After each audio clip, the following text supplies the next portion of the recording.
Hey and welcome to BoatProjectY. Thank you for joining us as we unveil the secrets behind transforming this extraordinary vessel and discover the hard work, the exceptional craftsmanship and the unyielding spirit of adventure that accompanies every build.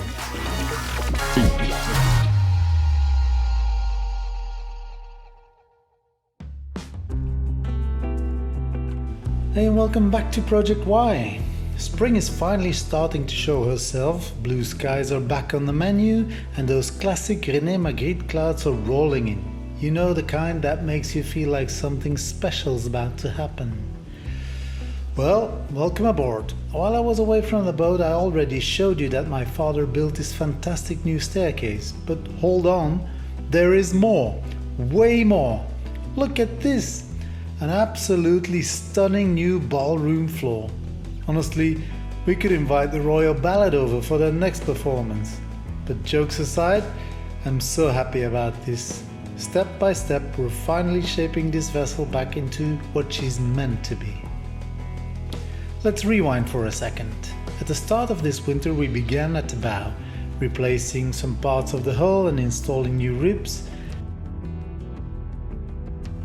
And then the engines came out. The engine room was stripped to bare.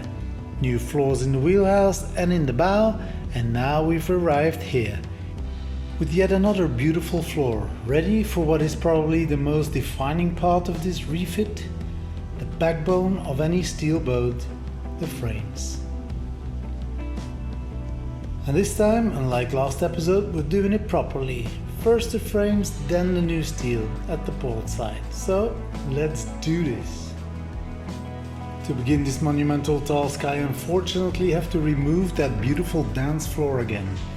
Back to reality. And the reality is, well, rough. The underwater section of the aft is in terrible condition. The ribs are all gone, partly gone. The hull plating is shot. Everything needs replacing. So today we're doing it right. Instead of first adding the new steel and then repairing the ribs, this time prior to installing the new steel, we'll be repairing all of these ribs into new condition and then adding the new steel. That's the way to do it, folks. Follow me along.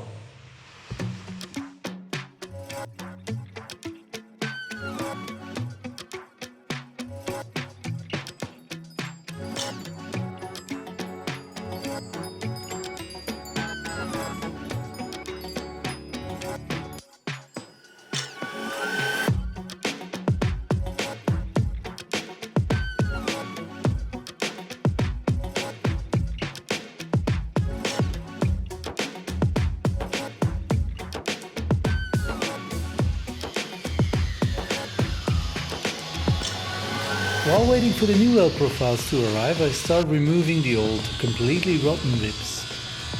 Out comes the big grinder. Lots of sparks, lots of enthusiasm. And then, well, it's time for my favorite tool, the Holger Claassen needle gun.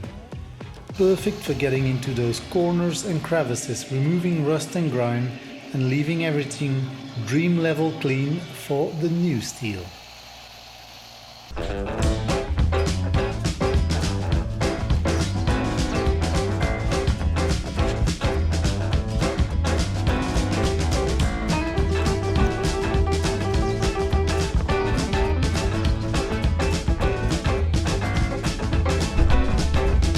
A quick tip for the keen viewer, I now wear surgical gloves under my work gloves. That saves me a lot of scrubbing in the shower every evening. You're welcome.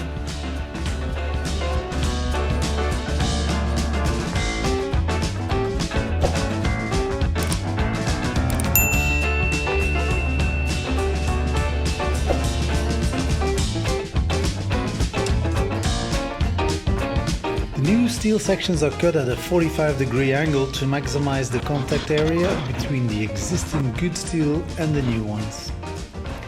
And then begins the eternal dance: measure, fit, adjust, measure again, grind, fit again, until the new rib perfectly matches the curve of the hull.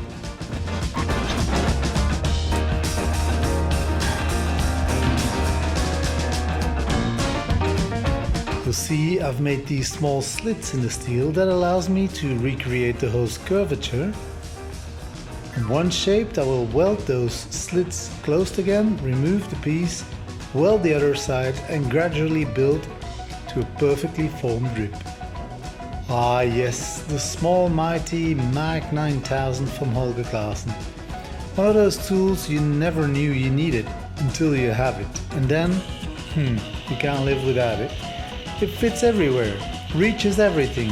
And with the standard M14 thread, you can mount any kind of rotating heads. An absolute gem.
Grinding, hammering, wrestling the old steel out of the boat.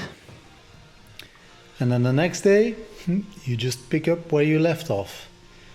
Remove the old steel, prep the surface and make space for the new ones.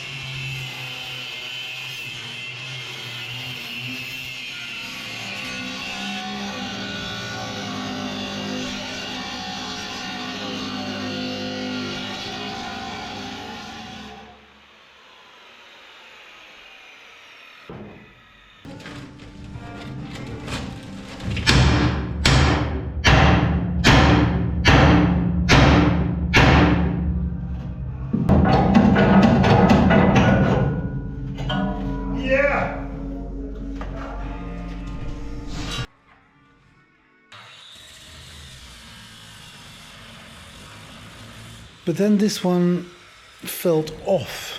Something wasn't right. I couldn't quite put my finger on it at first, but then it hit me. Damn, this is not good.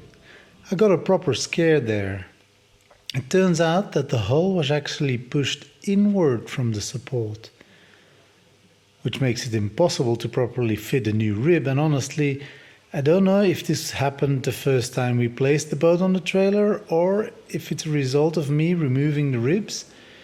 You can't see it very well on the camera, but there's a definite inward bulge. Yeah, that moment, wow, that got my heart rate up a bit. So I immediately ran outside, added 2 extra supports under the cooling fins. Will the boat collapse? Probably not. Am I taking any chances? Well, absolutely not. I decided to pause this part for now, support the boat properly, let things settle and focus on something else for now.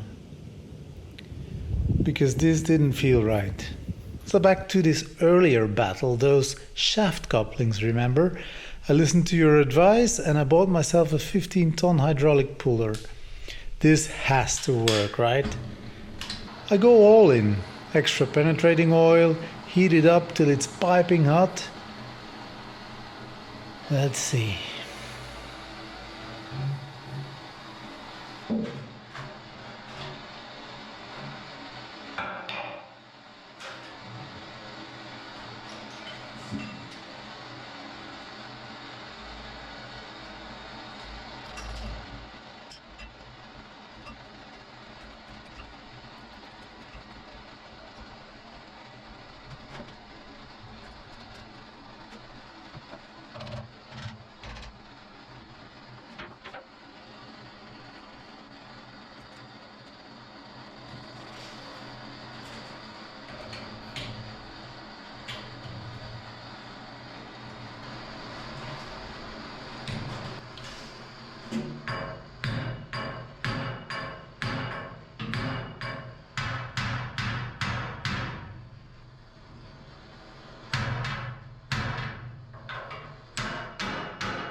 Come on!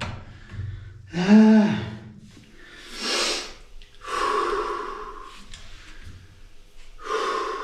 What is left to try at this point?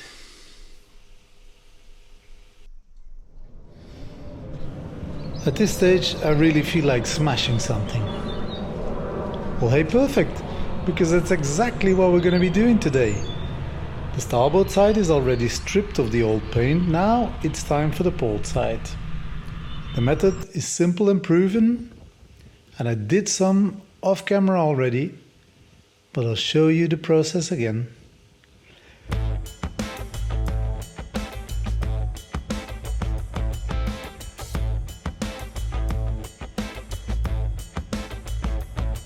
We use an impact hammer to knock off the old paint. It comes in big chunks, revealing the original zinc layer underneath. You know, back in the 1960s they applied this using a zinc spray gun powered by acetylene.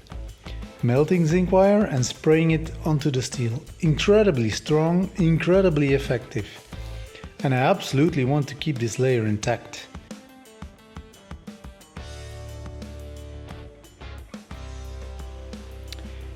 You can clearly see how well it protected the hull, especially compared to the areas where in the past it has been removed, like the underwater part of the boat. So basically sandblasting or using the Terco disc here is a no-no. The impact hammer gets us started, but for all the tight corners and tricky spot, nothing beats the Nitto Kohi needle gun from Holger Claassen. All tool links are in the description below as always though.